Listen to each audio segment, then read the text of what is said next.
রাজকীয়ভাবে 2026 BPL mission শুরু করলো Rangpur Riders.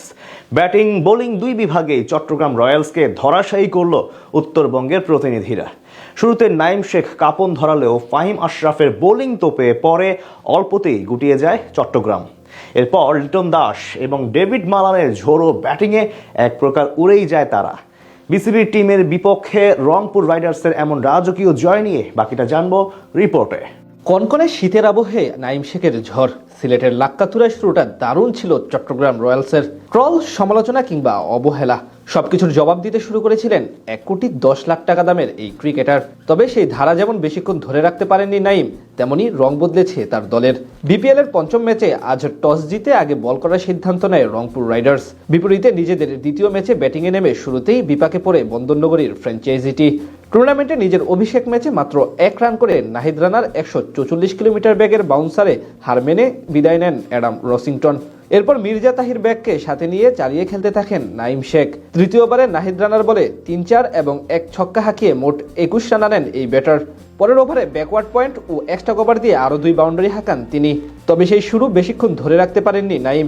Mostafizur রহমানের করা ব্যক্তিগত প্রথম ওভারে ইনসাইড এইটস বোল্ড হয়ে 20 বলে 39 রান করে বিদায় নেন টুর্নামেন্টের সর্বোচ্চ দামি ক্রিকেটার। মাত্র 2 বল খেলে আলিস আল ইসলামের শিকার হন মাহমুদুল হাসান জয়।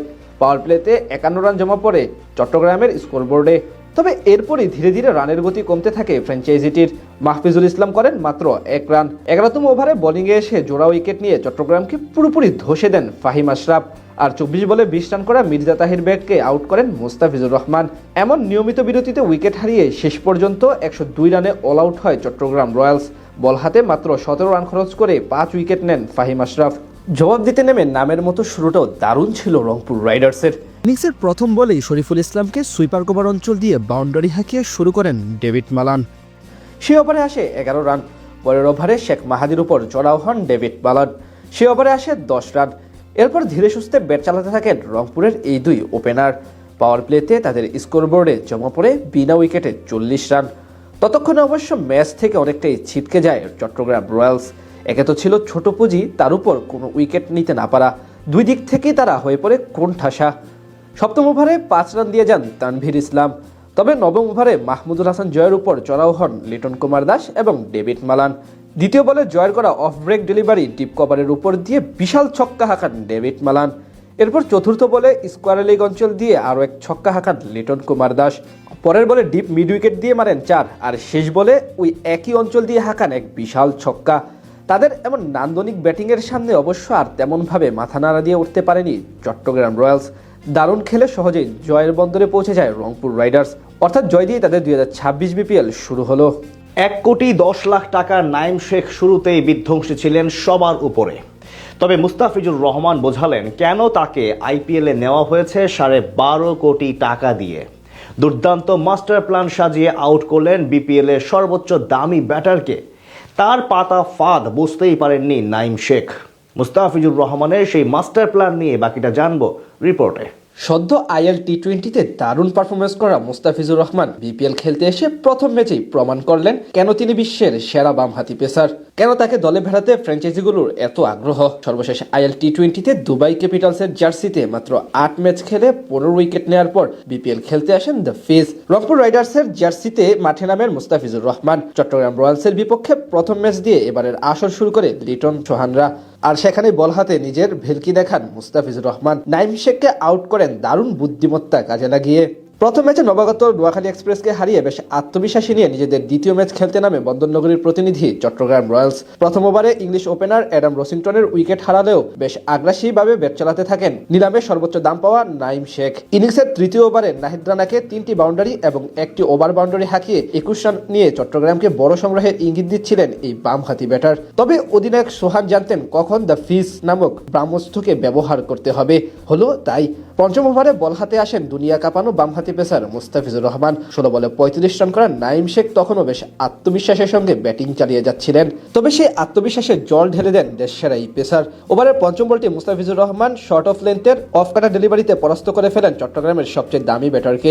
আগ্রাসী হয়ে বলটাকে সীমানা পার করতে যান নাইম। তবে বলার তো ছিলেন মুস্তাফিজুর রহমান। তিনি বুদ্ধিমত্তাকে কাজে লাগিয়ে অফ স্টাম্পের অনেক বাইরে ডেলিভারিটি ছাড়েন। আর সেটি অফ সাইডে খেলতে গিয়ে ইনসাইড এইডস হয়ে ডিরেক্ট বোল্ড হয়ে ফেরত যান নাইম শেখ। তাতেই যেন রংপুরের বিপক্ষে বড় সংগ্রহের আশায় ঘুরে বাড়ি পড়ে চট্টগ্রামের সমর্থকদের। মাত্র 102 রানে গুটিয়ে যাওয়া দলটির জন্য মুস্তাফিজের করা সেই একটা ডেলিভারি যথেষ্ট, কেননা সেই আউটের পরই ধীরে ধীরে কমে যায় তাদের রানের গতি। এটাই প্রমাণ করে কেন সবার চেয়ে আলাদা সাতক্ষীরা এক্সপ্রেস। উঠতে থাকা যে কোনো দামি ব্যাটারকে নিজের ফাঁদে ফেলে সেই দলকে দুমড়ে মুচড়ে ফেলতে যেন একাই যথেষ্ট বাংলার কাটার মাস্টার। ইতিমধ্যে বিপিএল এর মঞ্চে 5টি আলাদা আলাদা ফ্র্যাঞ্চাইজির হয়ে খেলে ফেলেছেন এই বামহাতি পেসার, তুলে নিয়েছেন 100টিরও বেশি উইকেট। তাছাড়া টি-20 ক্রিকেটে 398টি উইকেট নেওয়া এই ক্রিকেটার জনপ্রিয় ফ্র্যাঞ্চাইজি আইপিএল এর মঞ্চে বেশ সফল। 60 ম্যাচে 65 উইকেট নেওয়ার পাশাপাশি নিজের প্রথম টুর্নামেন্টে চ্যাম্পিয়নও হয়েছিলেন তিনি।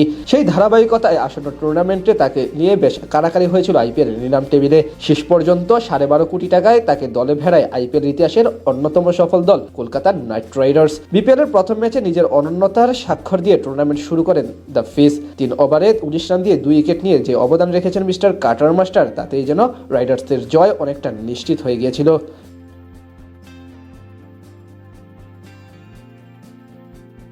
25 সালটা বাংলাদেশ ক্রিকেটের জন্য সুখকর ছিল না। 3 ফরম্যাটের মধ্যে কেবল টি-20 পারফরম্যান্সটাই কিছুটা স্বস্তিদায়ক ছিল। এই বছর 30টি টি-20 ম্যাচ খেলে বাংলাদেশ দল জিতেছে 15টি, হেরেছে 14টি। টেস্টে বাংলাদেশের পারফরম্যান্স প্রত্যাশা মেটাতে পারেনি। 6 ম্যাচ খেলে বাংলাদেশ জিতেছে 3টি, হেরেছে 2টি আর ড্র করেছে 1টি ম্যাচ। শান্তর দল যে 3টি ম্যাচ জিতেছে তার মধ্যে একটি জিম্বাবুয়ের সাথে আর 2টি আয়ারল্যান্ডের বিপক্ষে। তবে জিম্বাবুয়ের সাথে সিলেটে হারের লজ্জা পাওয়ার পাশাপাশি শ্রীলঙ্কার বিপক্ষেও পরাজয়ের তিক্ত স্বাদ পেয়েছিল টাইগাররা। সেই সাথে শ্রীলঙ্কার সাথে একটি ম্যাচ ড্র করেছে বাংলাদেশ। 3 ফরম্যাটের মধ্যে সবচেয়ে খারাপ পারফরমেন্স ছিল ওয়ানডেতে। 11 ম্যাচ খেলে বাংলাদেশ হেরেছে 7টিতে, বিপরীতে জয় মাত্র 3টি। শ্রীলঙ্কার বিপক্ষে 1টি আর ওয়েস্ট ইন্ডিজের বিপক্ষে 2টি ম্যাচ জিতেছে বাংলাদেশ। অন্যদিকে ভারত, নিউজিল্যান্ড ও শ্রীলঙ্কার সাথে হারের পাশাপাশি আফগানিস্তানের বিপক্ষে 3 ম্যাচের সিরিজে হোয়াইট ওয়াশের লজ্জা পায় বাংলাদেশ। 2025 সালের টেস্টে বাংলাদেশ দলের সেরা ব্যাটার ছিলেন নাজমুল হোসেন শান্ত। 6 টেস্টে 3 সেঞ্চুরি সহ সর্বোচ্চ 532 রান করেন শান্ত। সমান সংখ্যক ম্যাচে 1 ডাবল সেঞ্চুরি সহ 503 রান করে দ্বিতীয় সেরা ব্যাটার মুশফিকুর রহিম।